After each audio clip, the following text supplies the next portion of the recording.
Bom, gente, vamos fazer aqui algumas questões de provas anteriores para a gente exercitar o que a gente vem aprendendo com esses slides aí que foram disponibilizados no canal. Isso aí é a ementa do concurso, né? Na parte aí da Constituição, daí da 8112, do Decreto 11.771, 11.898 e também o ECA e outras legislações. Conforme dimensiona Diamond 2001, pontua que o cidadão brasileiro tem uma cidadania aparente, uma cidadania de papel. Significa afirmar que a cidadania pode ser usufruída em diversas situações, exceto, né, ter uma ideia e poder expressá-la, praticar uma religião sem ser perseguido, C, poder votar em quem quiser sem constrangimento, ou D, promover a segregação racial. Gente, essa questão ela é fácil, né? Porque a gente sabe que a gente pode expressar a ideia, né? A gente pode ter uma ideia e pode expressar, porque nossa Constituição preconiza que a gente tem direito, né? Então, a gente pode sim praticar uma religião, pode ser Umbanda, Quimbanda, catolicismo, evangélica, espírita. A gente pode estar praticando qualquer religião sem ser perseguido. Claro que a gente também não pode, né, empatar com que as outras pessoas aceitem nosso pensamento religioso. Podemos votar em quem a gente quiser sem nenhum constrangimento. O que aconteceu nessa última eleição aí, gente deixou de falar com parente, deixou de falar com familiar, porque votou em A ou B, né? Então a gente sabe que a resposta é incorreta aí, no caso correta, né? A cidadania pode ser usufruída em diversas situações, exceto na promoção à segregação racial, como eu já falei para vocês, né? Que inclusive querem excluir a lei que fala sobre a etnia e a raça. Questões aí de 2017, bem recente. Sobre as preferências de lazer dos jovens sinalizadas por Zaguri, que é um dos autores que cai no concurso, é incorreto afirmar que A. Gostam de ouvir música com frequência. B. Sua preocupação com a boa performance é sinalizada com a prática de esporte. C. Os temas de suas conversas com os amigos são referentes a relações afetivas e à sexualidade seguidas de amenidades. D. Os jovens das camadas populares frequentam mais cinemas e teatros em relação aos das classes mais elevadas. Essa questão aí, ela também é de fácil compreensão, porque a gente sabe que os jovens das camadas populares, ou seja, das camadas vulnerabilizadas socialmente, eles frequentam menos os cinemas e menos os teatros, né? Em relação aos das classes mais elevadas, porque a gente sabe que é caro, né? Nem todo mundo tem dinheiro para ir no cinema, para ir o que a gente acha barato, R$22 numa sessão de cinema, algumas pessoas não têm, tá entendendo? Então a gente tem que respeitar isso. Então é incorreto, a questão incorreta é a letra D. Então aí, qual é a intenção principal do ECA? Prover uma boa escola para que crianças e adolescentes possam trabalhar o mais cedo possível. B. Questionar políticas sociais que venham proteger quem não merece. C. Distribuir renda entre os mais empobrecidos da população. D. Proteger integralmente a criança e adolescente, garantindo políticas públicas nesse sentido. Ou E. Proteger crianças e adolescentes da prisão. Essa questão, ela é inclusive polêmica, tá? Porque algumas pessoas vão dizer que é proteger crianças e adolescentes da prisão, mas não é isso que preconiza o ECA. Vocês lembram que eu falei da doutrina de proteção antes do ECA e após o ECA? Antes não havia proteção integral e a partir do ECA houve proteção integral. Então a alternativa correta é a letra D, né? A principal diretriz do ECA é a proteção integral de crianças e adolescentes, garantindo políticas públicas nesse sentido. Então, proteger no sentido de saúde, direito à vida, direito à escola, direito a várias outras situações que a gente já estudou aí, e essa questão ela é uma questão de fácil compreensão. Qual delas não é tratada no Estatuto da Criança e do Adolescente? Eu vou falar primeiro as quais são e por último a que não é, que eu já coloquei a resposta para vocês verem. O direito à liberdade previsto no ECA inclui o direito da criança e do adolescente ao refúgio, ao auxílio e à orientação. Correto. 2. Os casos de suspeita ou confirmação de castigo físico, tratamento cruel, degradante ou desumano, que eu não coloquei aí, mas tem também nesse artigo, e de maus tratos devem ser obrigatoriamente comunicados ao Conselho Tutelar de cada localidade, sem prejuízo de outras providências legais. Cuidado com as palavras obrigatoriamente, exclusivamente, preferencialmente, né? Mas nesse caso aí é obrigatoriamente sim, sem tirar aí essa comunicação a outros órgãos, como o Ministério Público e vários da infância. E o que não é tratado no ECA, que inclusive, na verdade o ECA ele diz o seguinte, que é assegurado sim o direito da criança permanecer junto à mãe após o parto, né? Mas só que ele estabelece um período. E nesse caso ele não estabeleceu o período. Então o ECA assegura que nos hospitais após o parto o recém-nascido possa permanecer junto à mãe. E essa é a incorreta, porque ela não deu o período. Na verdade não é que ela seja incorreta, ela está incompleta, fazendo com que a questão fique incorreta. Na educação de crianças e adolescentes é proibido, também é uma questão de fácil análise. Então vocês podem perceber que vai aumentando conforme o grau.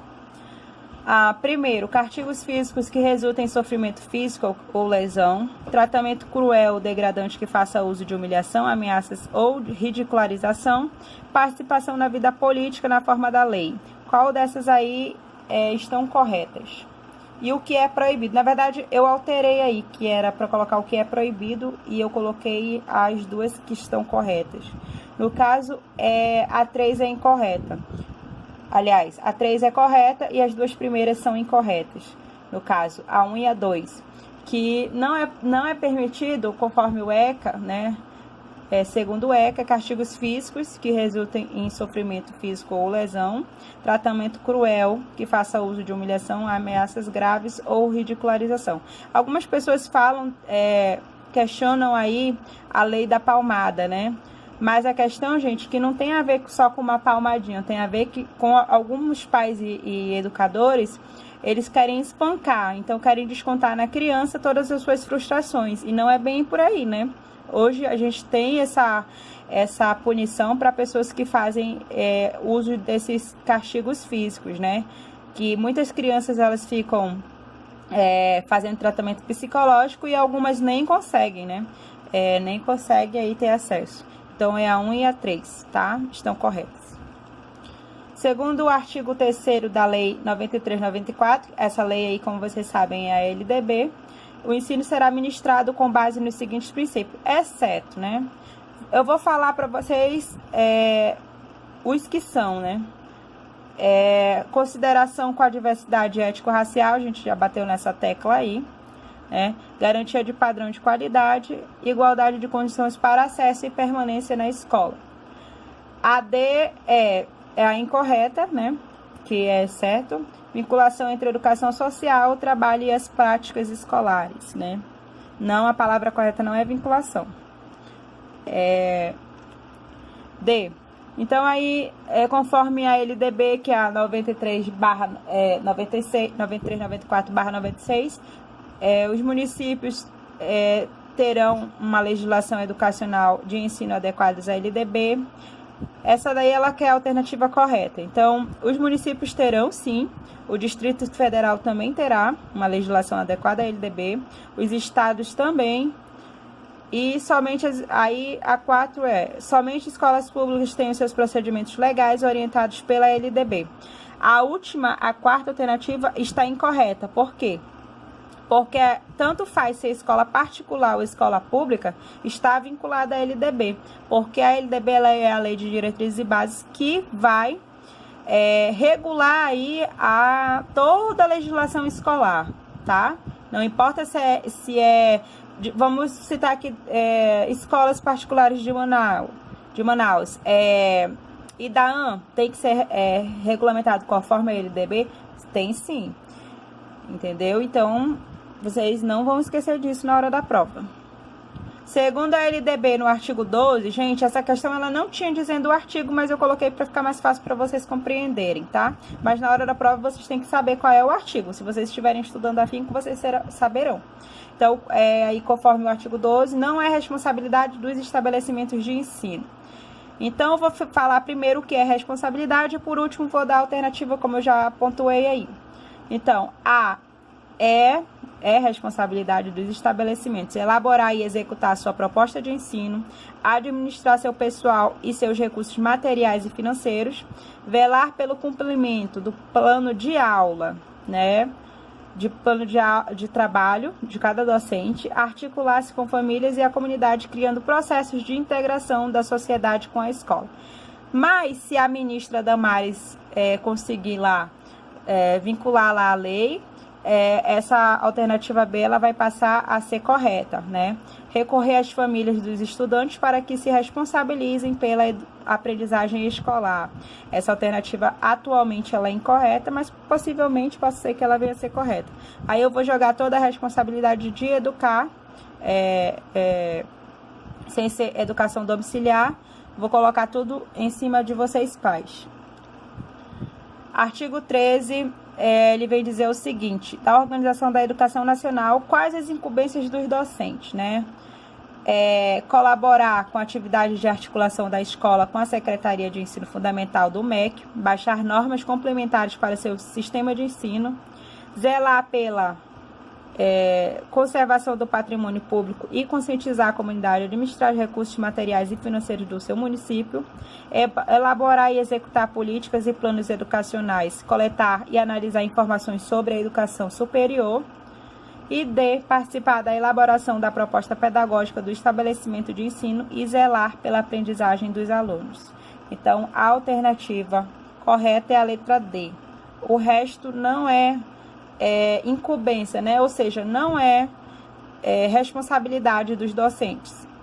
Então, a responsabilidade dos docentes é participar da elaboração da proposta pedagógica dos estabelecimentos de ensino e zelar pela aprendizagem dos alunos. De acordo com a LDB aí, vamos falar sobre educação básica, alguns critérios de verificação do rendimento escolar. Exceto, eu vou falar as que são e por último deixo aqui não é.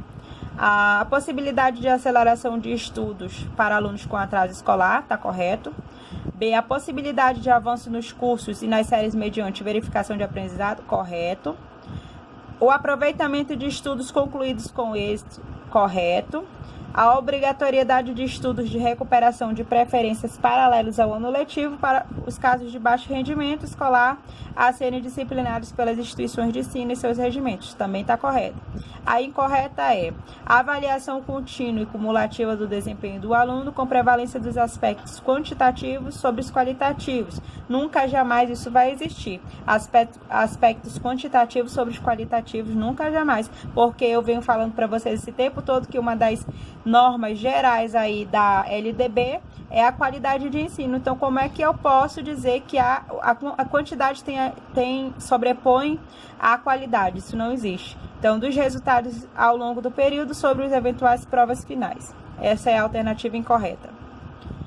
Aí é uma questão de 2017 da FGV, que também vai falar isso no artigo no inciso 8º do artigo 12, das notificações ao Conselho Tutelar do município, ao juiz competente da comarca e ao respectivo representante do Ministério Público. A relação de alunos que apresentem quantidade de faltas acima de 50% do percentual permitido em lei. O gestor escolar ele deve comunicar a quem? Primeiramente. Lembrando que é primeiramente. Eu vou falar primeiro a quem ele deve... Eu vou falar primeiro sobre as corretas e, por último, a incorreta.